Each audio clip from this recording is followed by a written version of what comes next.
ವಿಶೇಷ ಅನುದಾನದ ಅಡಿಯಲ್ಲಿ ಗ್ರಾಮೀಣ ಅಭಿವೃದ್ಧಿ ಅಂದಾಗ ಹಳ್ಳಿ ರಸ್ತೆಗಳನ್ನು ಅಭಿವೃದ್ಧಿ ಮಾಡಲಿಕ್ಕೆ 2,50,00,000 ಅನುದಾನನ ನಿಗದಿ ಮಾಡ್ತೀನಿ. ಭಾಳ ದಿನಗಳಿಂದ ಈ ಹಳ್ಳಿಗಳಲ್ಲಿ ನಾವು ಪ್ರವಾಸ ಮಾಡುವಾಗ ರೈತರ ಸಮಸ್ಯೆ, ಶಾಲಾ ಮಕ್ಕಳ ಸಮಸ್ಯೆ, ಸ್ಥಳೀಯವಾಗಿ ಕೂಲಿ ನಾಲಿಗೆ ಹೋಗೋ ಹೆಣ್ಮಕ್ಳಿಗೆ ಏನೆಲ್ಲ ಕಷ್ಟ ಆಗ್ತಾ ಇದೆ ಅಂತಂದ್ಬಿಟ್ಟು ರಸ್ತೆಗಳು ಭಾಳ ವರ್ಷಗಳಿಂದ ಹದಗೆಟ್ಟಿರುವಂಥದ್ದು ಸತ್ಯ. ಬಂದು ಹೋಗ್ತಾ ಇದ್ದಾಗ ಗ್ರಾಮಸ್ಥರು 3-4 ಥರ ಬೇಡಿಕೆ ಇಟ್ಟಿದ್ರು. ಮಳೆ ಜಾಸ್ತಿ ಆದಾಗ ಪಾಲಾರ್ ನದಿ ಹರಿದು 3-4 ಹಳ್ಳಿಗಳಿಂದ 5-6 ಹಳ್ಳಿಗಳಿಗೆ ರಸ್ತೆ ವ್ಯವಸ್ಥೆನೇ ಹದಗೆಡ್ತಾ ಇತ್ತು. ಟೈಮ್ಗೆ ಶಾಲಾ ಮಕ್ಕಳು ಸ್ಕೂಲ್ಗೆ ಹೋಗೋಕ್ಕಾಗ್ತಾ ಇರಲಿಲ್ಲ, ಆಟೋಗಳು ಹೋಗೋಕ್ಕಾಗ್ತಾ ಇರಲಿಲ್ಲ, 2 ವೀಲರ್ ಹೋಗೋಕ್ಕಾಗ್ತಾ ಇರಲಿಲ್ಲ. ಇನ್ಯಾರಾದರೂ ಹೆಣ್ಮಕ್ಳು ಹಾಸ್ಪಿಟ್ಲಿಗೆ, ಗರ್ಭಿಣಿ ಸ್ತ್ರೀಯರು, ರೈತರೇನಾದರೂ ಬೆಳೆದಿದ್ದು ತೊಗೊಂಡು ಹೋಗ್ಬೇಕಂದ್ರೆ ಸುತ್ತು 8-10 ಕಿಲೋಮೀಟ್ರು ಪ್ರದಕ್ಷಿಣೆ ಮಾಡ್ಕೊಂಡು ಹೋಗುವಂಥ ಪರಿಸ್ಥಿತಿ ಇತ್ತು. ಗ್ರಾಮ ಏನು ಕುಗ್ರಾಮ ಅಲ್ಲ, ಒಂದು ಡೈರಿ ಇದೆ ಈ ಜಾಗದಲ್ಲಿ. ಬಹಳ ಅದೆಲ್ಲ ಮೇಡಮ್ ಅವ್ರು ಬಂದ್ಮೇಲೆ ಡೆವಲಪ್ಮೆಂಟ್ ಆಗಿರೋದು. ಇದಕ್ಕೆ ವಿಶೇಷವಾಗಿರುವಂತ ಈ ಕಳ್ಳಿಕೊಪ್ಪ ಗ್ರಾಮ ತುಂಬಾ ವಿಶೇಷತೆ ಇದೆ. ಆಮೇಲೆ ಅಲ್ಲಿರುವಂತ ಗ್ರಾಮಸ್ಥರು ಬಹಳ ಶ್ರಮಜೀವಿಗಳು.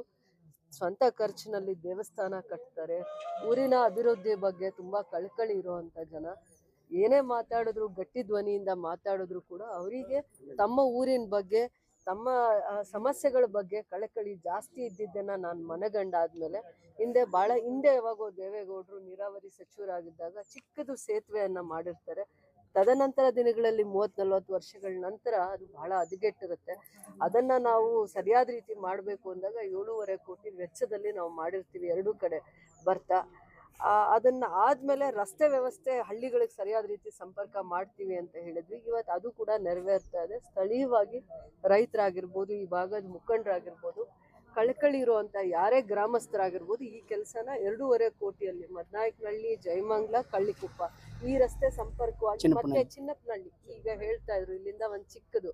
ಆಮೇಲೆ ಕುಗ್ರಾಮ ಅಂತಾರೆ, ದ್ವೀಪ ಅಂತಾರೆ. ಅಂದ್ರೆ ನೀರು ಆವರಿಸಿದಾಗ ರಸ್ತೆ ಸಂಪರ್ಕದ ಜೊತೆ ಅವರು ಏನು ಕಾಲ್ದಾರಿ ಇಟ್ಕೊಂಡಿರ್ತಾರಲ್ಲ ಅವು ಕೂಡ ಹೋಗಿ ಬರೋದಕ್ಕೆ ಸೌಕರ್ಯ ಇರಲ್ಲ ಅನ್ನೋಂಥ ನೋವನ್ನ ಅನುಭವಿಸಿದ್ದಾರೆ ಈ ಭಾಗದಲ್ಲಿ. ಸ್ಥಳೀಯವಾಗಿ ಅವ್ರವ್ರು ಏನೇನು ಕಷ್ಟಗಳು ಅನುಭವಿಸಿದ್ದಾರೆ, ಶಾಲೆಗೆ ಹೋಗೋ ಮಕ್ಕಳು, ರೈತರು, ಕೆಲ್ಸಕ್ಕೆ ಹೋಗೋ ಕೂಲಿಗೆ ಹೋಗೋವಂಥವ್ರು, ಅದ್ರ ಜೊತೆಯಲ್ಲಿ ಹೆಣ್ಮಕ್ಳು ವಿಶೇಷವಾಗಿ ಗರ್ಭಿಣಿ ಆದ್ರೆ ಆ ಥರ ಎಲ್ಲ ಆದಾಗ ಅವರು ಪಟ್ಟಿರುವಂಥ ಫಜೀತಿನ ಅರ್ಥ ಮಾಡಿಕೊಂಡು ಪದೇ ಪದೇ ಅವರು ಅರ್ಥ ಮಾಡಿ ಹೇಳುವಂಥ ಪ್ರಯತ್ನ ಮಾಡಿದ್ದಾರೆ. ಸ್ವಲ್ಪ ಜನ ಗಟ್ಟಿ ಧ್ವನಿಯಾಗಿ ಹೇಳಿರ್ಬೋದು, ಸ್ವಲ್ಪ ಜನ ಕೆಲಸ ಮಾಡ್ತಾರಾ ಇಲ್ವಾ ಅಂತ ಅನುಮಾನದಲ್ಲೂ ಮಾತಾಡಿರ್ಬೋದು.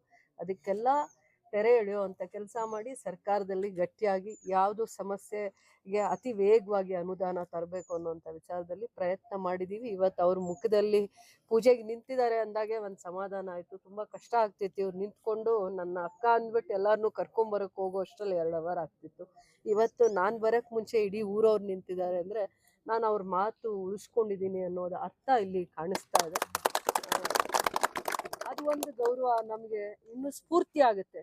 ಎಲ್ಲಾದ್ರೂ ಹೋದಾಗ ಅವ್ರ ಮಾತು ನಡ್ಕೊಂಡಿದ್ದಾರೆ ಅಂತ ಸ್ಥಳೀಯವಾಗಿ ಅವರು ಬಂದು ನಿಂತ್ಕೊಂತಾರಲ್ಲ, ಆ ಗೌರವನೇ ನಮಗೆ ಎಷ್ಟೋ ಇನ್ನೂ ಉತ್ತೇಜನ ಕೊಡುತ್ತೆ, ಇನ್ನೂ ಹೆಚ್ಚಿನ ಕೆಲಸಗಳು ಮಾಡಲಿಕ್ಕೆ ಅಂತ ನಾನು ಹೇಳ್ತಾ, ನನ್ನನ್ನು ಅಕ್ಕ ಆಗಿ ನೋಡ್ತಾರೋ, ಗೌರವವಾಗಿ ನೋಡಿದಾರೋ, ನಾನು ಅವ್ರ ಗೌರವ ಉಳಿಸ್ಕೊಳ್ಳೋದು ನನ್ನ ಪರಿಶ್ರಮ ಇರುತ್ತೆ. ಅವ್ರಿಗೆ ಮಾತು ಕೊಟ್ಟ ಮೇಲೆ ನಡ್ಕೊಳ್ಳೋದು ತುಂಬ ಮುಖ್ಯ ಆಗುತ್ತೆ.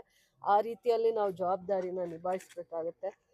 ನಾನು ಗ್ರಾಮಸ್ಥರು ಎಲ್ಲರಿಗೂ, ಹಿರಿಯರಿಗೂ ಮತ್ತು ಈ ಭಾಗದಲ್ಲಿ ಸಮಸ್ಯೆಗಳನ್ನ ಗಟ್ಟಿಯಾಗಿ ಮಾತಾಡಿದ್ದಾರೆ ಅಂದರೆ ತಪ್ಪೇನಿಲ್ಲ. ಅವ್ರನ್ನೂ ಕೂಡ ಅವರೆಲ್ಲ ನಮಗೆ ಅವರು ಪ್ರೋತ್ಸಾಹ ಮಾರ್ಗದರ್ಶಕರಾಗಿದ್ದರಿಂದನೇ ನಾನು ಇವೆಲ್ಲ ಕೆಲಸ ಮಾಡೋಕ್ಕಾಗಿದೆ. ಇದೇನೇ ಮಾಡಿದ್ರು ಇವ್ರ ಅಭಿಮಾನದಿಂದ, ಈ ಊರಿನ ಬಗ್ಗೆ ಇರೋ ಅಭಿಮಾನ, ಗೌರವದಿಂದ ಮಾಡಿದ್ದೀನಿ ಅಂತ ಹೇಳಕ್ಕೆ ಇಷ್ಟ.